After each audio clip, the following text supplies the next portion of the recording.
blind man, a double amputee, and a brain injury survivor all have in common? No, they did not walk into a bar together. They are at the Olympics. How many of you are watching the Olympics right now? Have you heard of the blind archer? Have you heard of the Blade Runner?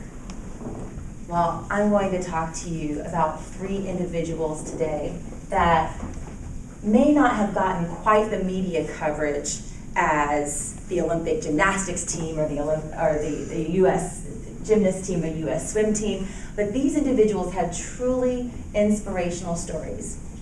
Meet Im Dong-hyun from South Korea, 26 years old, blind archer. His vision is 20/200. When he sees the target, it looks like swirls of paint in a bucket of water. To get an idea of what 20/200 vision is like, let's say Doug is 20 feet away from me. Most people could see Doug that have good vision. To see Doug, would have to be right here. Oh, wow. Okay?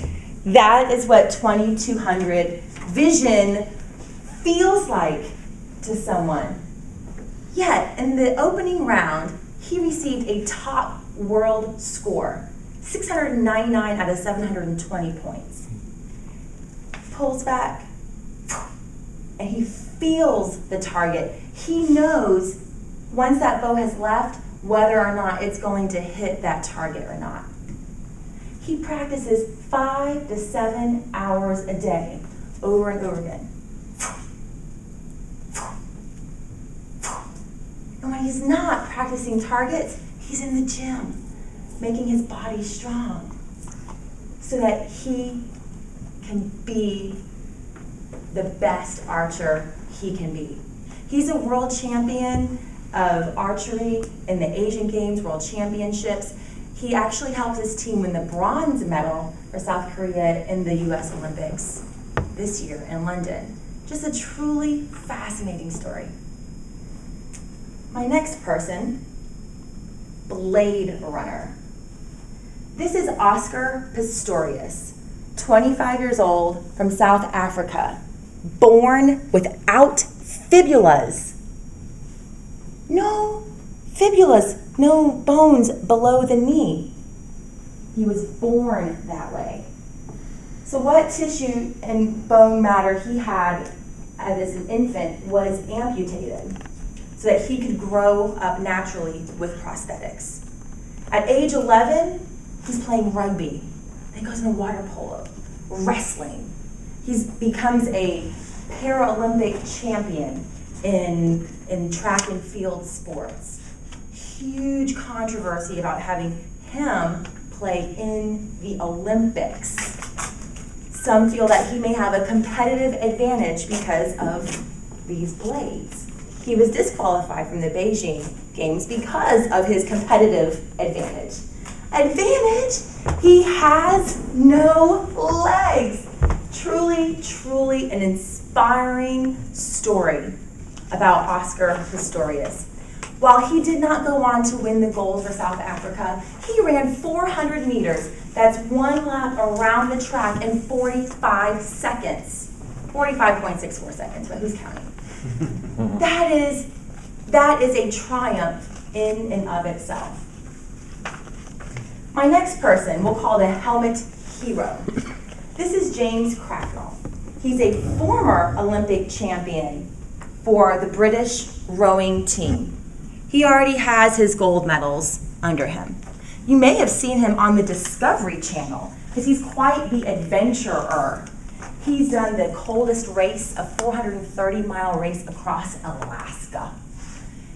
In 2010, his life was nearly swiped out from him while he was biking, swimming, rowing, and running, biking, swimming, rowing across America from Los Angeles to New York. At 5 o'clock in the morning, on some dark road in Arizona, an 18-wheeler came across the visor hit him 65 miles an hour in the back of his helmet. He is now a huge promoter of helmet safety because he believes he is alive today because of the helmet. However, the helmet, while keeping him alive, could do nothing to spare him the trauma from his brain smashing at such force against the front of his skull, causing frontal lobe damage. This part of the brain is responsible for personality, it's responsible for memory, and a lot of other cognitive skills. He had to go under intense therapy in order to relearn basic cognitive skills. He may not recognize a face from someone that he's seen before, and he may not even remember meeting you because of the brain damage he has. Following his injury, he was having a lot of seizures because of how the brain was just competing against itself. So doctors actually had to sever an important bridge between the left and the right hemisphere of the brain. Right brain controls left side of the body, left side of the brain controls the right side of the body. Coordination. This man has gone on 6 months after that surgery, and his recovery is when he competed in the coldest race in Alaska. He is a motivational speaker today. He's at the Olympics. He was part of the relay. He ran the torch from Kingston to Redgrave. He is a commentator, and he's also blogging on his website, jamescracknell.com, about the Olympic Games. When you watch him, you would never imagine, had you not known him before, that he is a brain injury survivor. He appears completely normal in every sort of way. If a blind man, a man with no legs, and a brain injury survivor can achieve what they have achieved, what could we do with able minds and able bodies to achieve our full potential? This is my favorite energy drink. They recently redesigned it, and I was looking at it yesterday. It says, reach your full potential. It just kind of caught me as reach your full potential. Reach. This doesn't come to you. You just don't wake up and become the best archer or runner, sportsman. You have to reach for it, you have to stretch. You have to practice over and over and over again.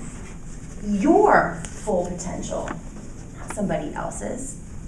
Your full potential, entire. Your potential, what are your possibilities? I hope that you take these stories of inspiration and inspire your day today. My name is Saskia.